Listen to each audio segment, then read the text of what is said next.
A hero is nothing without his allies, and that's why support characters are so important. A good supportive character will aid the themes of the story and develop the main character and help them achieve their arc. With all of that said, they really get thrown to the curb when it comes to discussions. The protagonist and sometimes the villain are usually the ones with the most nuance and intrigue, so most of the analysis falls on them. This is especially the case when it comes to discussions of superhero stories. I mean, this is a genre with a fanbase that bases the quality of the art off of the amount of hype moments and aura the characters exudes, which leaves very little to the characters who can't do triple flips of a falling building. I'm oversimplifying and vilifying, of course. It isn't actually the fans' fault for this, well, this time around at least. The studio execs in charge of the films and shows want a simple story so they can get the broadest appeal, so of course they're going to give the most attention-grabbing moments to the superpowered protagonist. There is, however, one character that falls outside of this typical position in superhero stories. A guy who has no advanced abilities but still does the most he can and keeps the superpowered protagonist in check. It's not Ned, by the way, despite his great sacrifice. I'm talking about Foggy Nelson. Foggy appears in the Netflix Daredevil show along with Daredevil Born Again, which I'm never going to watch. He's Matt Murdock's best friend and accomplishes quite a lot for a guy with no powers, which is exactly why I've given him this video. I want to analyze the benefits a non-powered support character can bring into a superhero story, and we'll be using Foggy as the subject. A well-rounded support. Foggy doesn't get the most flattering introduction, to be honest. He comes across as a kind of lovable sleazeball in the beginning. He jokes around a lot, comes across as a way less humble than Matt, and he doesn't even want to help Karen in the beginning, which is kind of fair given how the situation looked. I do, however, think this early less than stellar impression of Foggy brings huge benefits to his characterization. Support characters are supposed to be less complex than the protagonist as well as help them. This, however, can fall into the trap of making their only trait be that they're helpful, nice, and all of that. This is an issue because it makes them come across not as human, but instead as a walking glaze machine, just complementing the protagonist and fulfilling their every whim. This also hurts the protagonist because it makes them seem like an egoist whose apparent best friend has no personality besides dick riding them. In other words, Samwise is a boring character and Boromir is way better. Foggy's introduction shows the exterior of a dickish low-end lawyer, but as season 1 progresses, we see the good qualities at his core. He's a great friend to Matt. It's clear, even before the flashback episode, that he has tons of respect for the guy and he doesn't put him in any special position just because he's blind. He points out to Matt when people give non-verbal communication like nods and he's always looking out for him. One of my favorite small character moments of the show is when Karen not so subtly wants to bone Matt and asks Foggy in private if he could describe her appearance to Matt. Foggy just says that Matt has his own pictures and thoughts about how the people he knows looks like in his head, and that he really doesn't want to mess with those. It's such a small comment, but I think it shows more love to Matt than constant compliments ever could. Foggy doesn't just care about the people closest to him. He cares about people in need, which can be seen clearest early on when they help Mrs. Cardenas. So, if you don't remember, Mrs. Cardenas is a tenant living in a low-end apartment and asks Nelson and Murdock to help her out. She needs help with a greedy landlord,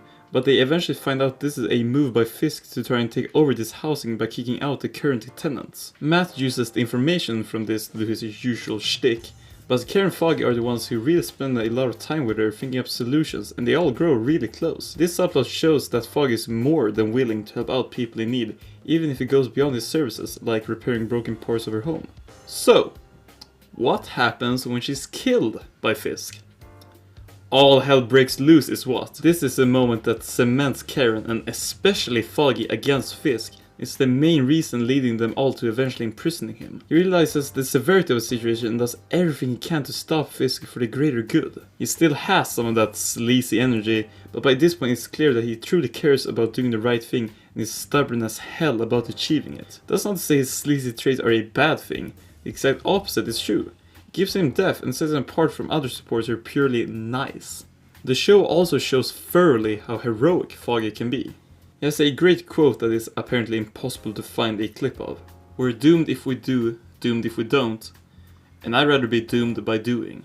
It sums up a lot of both his own character as well as the show's broader themes. We can see this attitude and more of Foggy's bravery in multiple points of the show, like when he goes into a biker bar and almost gets killed, and believe me, he definitely would have if he hadn't represented one of their members and was very good at convincing. This situation is definitely less dangerous than Matt's average adventure, But Foggy doesn't have any of Matt's physical abilities, so it's way more tense and therefore way more brave of Foggy to go into it. There are other life-threatening situations Foggy gets involved in, but there is another scene that really displays Foggy's heroism, that being the Punisher trial. Among the three lawyer buds, Foggy is the one who likes Frank the least. I mean, I'd say he outright hates him. Goes back to his dislike of vigilantes.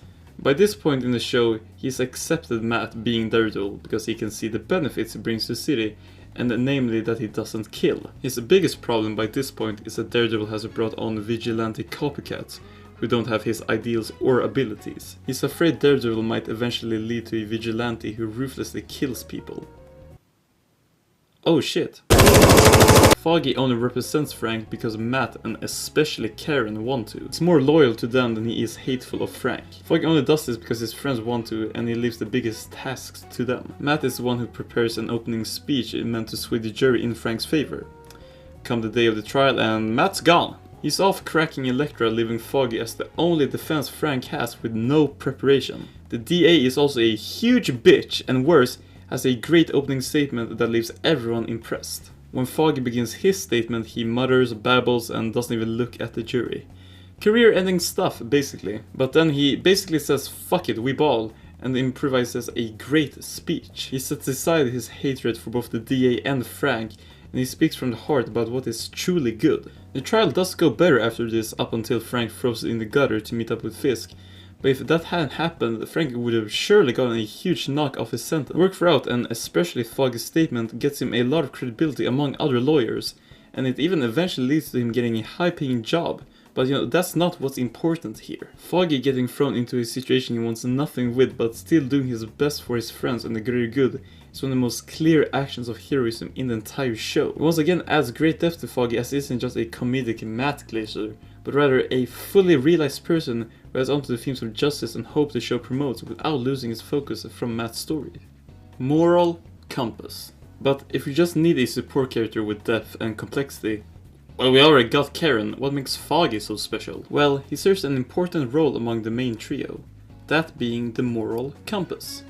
To use the show's own language, he acts like Matt's North Star. The North Star thing comes from Dex and his psychotic obsession with other people to keep him from lashing out. While Matt is nowhere near as unhinged or as sick at hitting trickshots on innocents, the show makes a point to show parallels among the two. Due to that, I don't think the North Star idea is just a thing with Dex. During season 3, when Matt is at his most hopeless and rage-filled, he purposely keeps himself away from Foggy and Karen. He says it's to protect them and stuff, but it's clearly cope. Whatever Matt says, I think subconsciously he knows that if he reconnects with Foggy, he's gonna convince Matt to not kill and to be even more human. Which at this point in the show, Matt wants the opposite of. Even when Matt meets up with Foggy, it's just to steal his ID and he tries to get out as fast as possible. But even still with this goal to not get distracted by Foggy, Matt still lingers a bit to hear what Foggy has to say. Foggy boosts all of Matt's positive values and traits and he does it constantly throughout the show. Matt and Foggy want the same thing, to protect people from injustice. However, they go about it through very different ways. Foggy believes fully in the justice system, and especially in season 1 has a huge problem with vigilantes because they undermine the proper way to do the stuff. Matt, in contrast,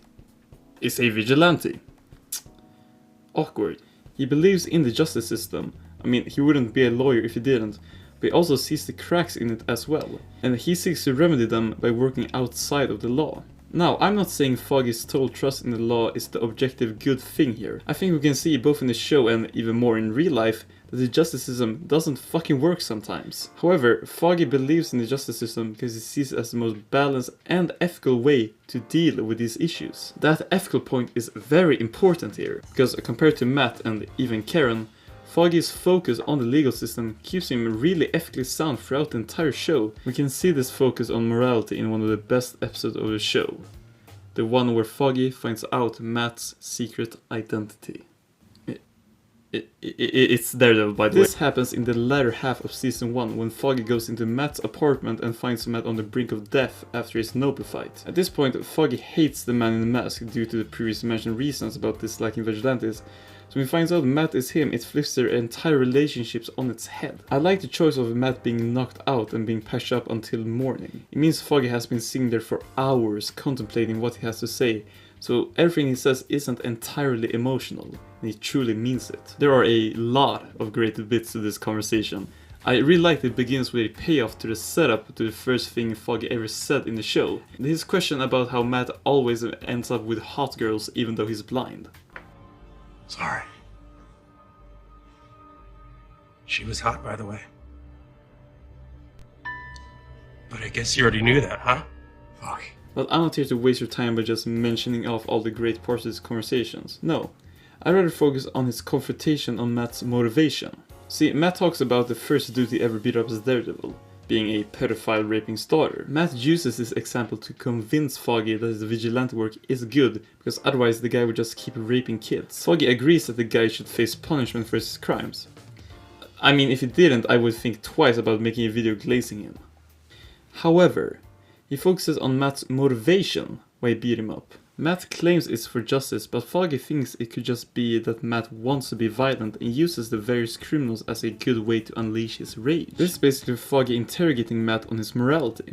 Just because a morally good act is done doesn't mean the person who did it is automatically moral. If Foggy is right and Matt is doing this out of rage instead of justice, it doesn't make him a good person.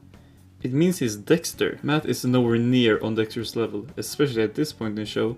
But the reasons behind his vigilantism is a conversation that Matt needs to have. He has a lot of rage and hate in him due to his childhood. He has a lot of trouble dealing with these feelings throughout the entire show. He doesn't want to address them or consider that they might be overtaking him. But when Foggy confronts him about it, he seriously needs to think about why he's Daredevil.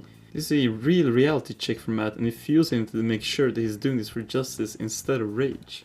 Matt does stick by justice for most of the show, but by season 3 Matt is basically only fueled by rage, especially after Fisk rigs the legal system. This drives Matt to kill Fisk to end his reign forever. But even then, when Matt has Fisk at his mercy, ready to kill him, he doesn't.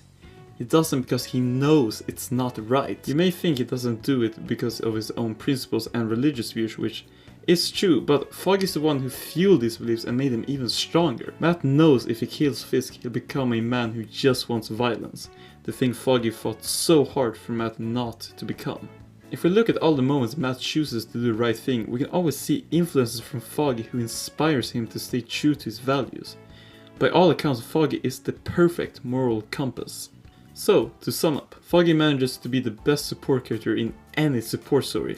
He has plenty of his own depth by putting him in a situation where he can show his humor, compassion and heroism, making sure we see him as his own individual instead of a dick rider number 1. But he still manages to be Matt's best friend and ally, strengthening his beliefs and making sure he becomes a true hero, instead of just a lunatic beating in the heads of criminals for some savage pleasure. He is a vital part of the show and adds a much needed reminder of the effects ordinary people can have in this world. All this goes to show that Foggy Nelson has his place in the best support characters of all time. I mean, you know he's good when the writers of Born Again had to kill him because they wouldn't know how to write him.